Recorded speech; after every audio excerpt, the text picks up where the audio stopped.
En el Reino Unido siguen las reacciones tras el referéndum en el que la mayoría de los ciudadanos eligió, bueno, yo diría que, pues sí, es la mayoría, ¿no? Si nos comparamos, 52-48, salir de la Unión Europea. La decisión afecta al mundo globalizado. Tiene muchas variantes porque ahora apareció otra variante, ¿no? Que son las firmas de personas que están tratando de que se haga un nuevo referéndum o que no se tome en cuenta el Brexit. No es tan fácil, pero bueno, están moviéndose. Estos temas hoy con José Luis de la Cruz, director del Instituto para el Desarrollo Industrial y el Crecimiento Económico. Es un gusto, José Luis, ¿cómo estás? Bien, buenos días, Javier, gracias por la invitación. ¿Cuál sería esta primera lectura, José Luis, desde el ámbito estrictamente económico, afectación, el mundo, estas variables que inevitablemente ahorita ponemos a la mesa a unos días de la decisión tomada por las y los ingleses? Bueno, me parece que lo primero que se debe de considerar es una sociedad, un país que normalmente había estado empujando durante las últimas décadas, un par de siglos, la apertura económica, la integración, da un paso atrás. Es decir, parece ser que el bienestar económico que se prometió a la sociedad inglesa de Gran Bretaña por esta integración no necesariamente llegó a todos, no llegó a la mayoría. Entonces, en este sentido, la afectación no es menor. Después de Alemania y Francia, Reino Unido era uno de los pilares de la Unión. Sí es un golpe a la línea de flotación tanto de la Unión Europea como del propio proceso interno de Gran Bretaña. Ya escuchamos Irlanda y Escocia empezar a cuestionar la pertinencia de permanecer en Gran Bretaña. Entonces, en ese sentido, yo creo que los efectos, ya estamos viendo en la parte de los mercados financieros, los capitales están buscando refugio y lo están encontrando en el dólar y en el oro.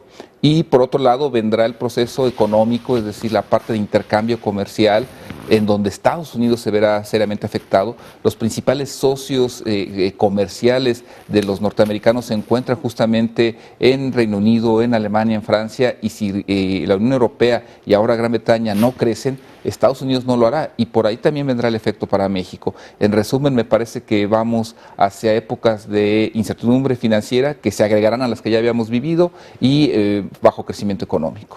Esta idea de que la Unión Europea José Luis le pide a la Gran Bretaña, bueno, que ahora decía el otro día Lorenzo Lazo de manera irónica, que a lo mejor acaba siendo la pequeña Britania, ¿no? No la pequeña Bretaña, no la Gran Bretaña. Te pregunto, esta decisión que está tomando la Unión Europea de decir, no nos esperemos 2 años para que te vayas. Si te puede decir ya, vete ya. ¿Qué piensas de eso? Bueno, yo creo que es una presión más política que netamente económica. Sí hay muchos elementos que afectan tanto a la Gran Bretaña como al resto de la Unión Europea. Es decir, la cuestión migratoria, laboral, no es menor la integración que ahí se tuvo. Este proceso lleva 40 años de fuerte acercamiento. La parte comercial también es muy estrecha. 45% de las exportaciones de Gran Bretaña van hacia la Unión y hay cierta integración económica, sobre todo en la parte industrial. También en la parte de ciencia y tecnología, en donde me parece no es pertinente precipitar las cosas. Pero la petición también no tendrá que ver con el temor a que se siga desmembrando eventualmente la Unión.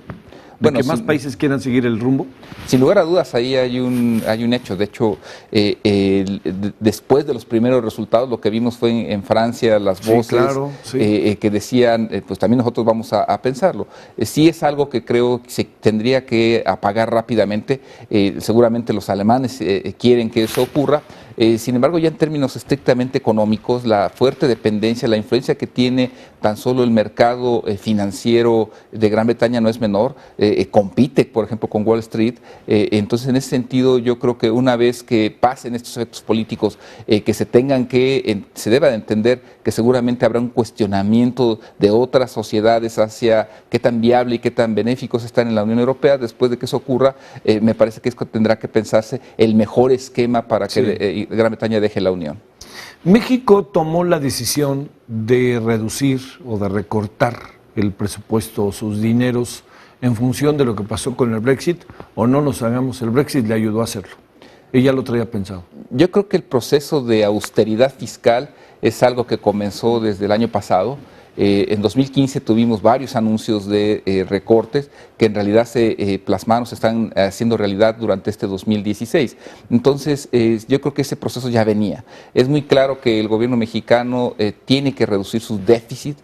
¿Por qué? Porque en los mercados financieros no está viéndose bien esa necesidad creciente que tenía México de estarse endeudando, y el costo financiero, es decir, lo que teníamos que estar pagando por intereses de esa deuda, creció a niveles significativos. Entonces, me parece que esto del Brexit ayuda a tener, digamos que una coartada para aprovechar y darle un tijeretazo más al gasto público, pero en el fondo creo que este proceso obedece más a condiciones internas, un poco a la volatilidad que puede venirse a los mercados financieros, pero en esencia es más una cuestión interna. Que era un asunto que tarde que temprano iba a pasar, para decirlo claro.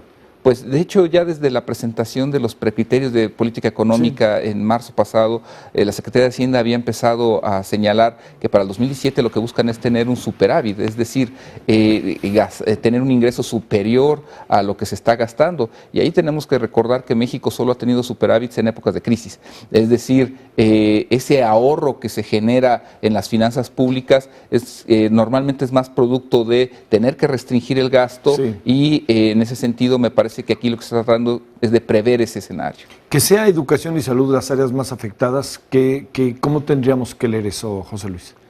Bueno, yo creo que se agotó la parte en donde se podía recortar en Pemex, es decir, sobre todo en la parte de inversión. Sí, ya no hay para dónde, ¿no? Entonces, ya está en mínimos, igual la Comisión Federal de Electricidad, la propia Comunicaciones y Transportes, ya están en los mínimos que este país requiere. Es decir, una nación de 120 millones de habitantes, con un intercambio económico tan fuerte con el mundo y con tantas necesidades internas, ya no había de dónde recortar, sobre todo en este año, para lo que es la inversión. Y en ese sentido, lo que estamos viendo ya es los efectos perniciosos de la austeridad. La austeridad, pues, es una mala idea, ¿no? O sea, al final de cuentas implica restricción y ya le tocó a áreas que son vitales para el bienestar de la población.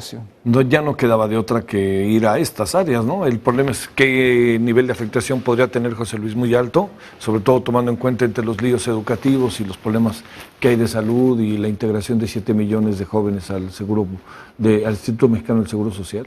Pues al final del día podemos considerar algo. Educación, salud, entre otros elementos, son parte de lo que le permite a una sociedad tener movilidad, es decir, salir a la gente de bajos ingresos a través de una buena educación, a través de un buen estado de salud, a tener la oportunidad de ir generando ese capital humano que a su vez le permita vivir mejor. Entonces se corta ese dinamismo, y en ese sentido sí hay una afectación social. Probablemente no lo veremos tan fuerte en cuestiones de crecimiento económico, ¿no? Bueno, José Luis, seguirá la volatilidad, punto. Faltan las elecciones de Estados Unidos, falta que a China se le tenga que dar el estatus de economía de mercado el 12 de diciembre. Son temas que hacia final de año agitarán esto. Vas a acudir al asunto. Bueno, muchas gracias, José Luis, gracias por estar con nosotros aquí en Canal 11.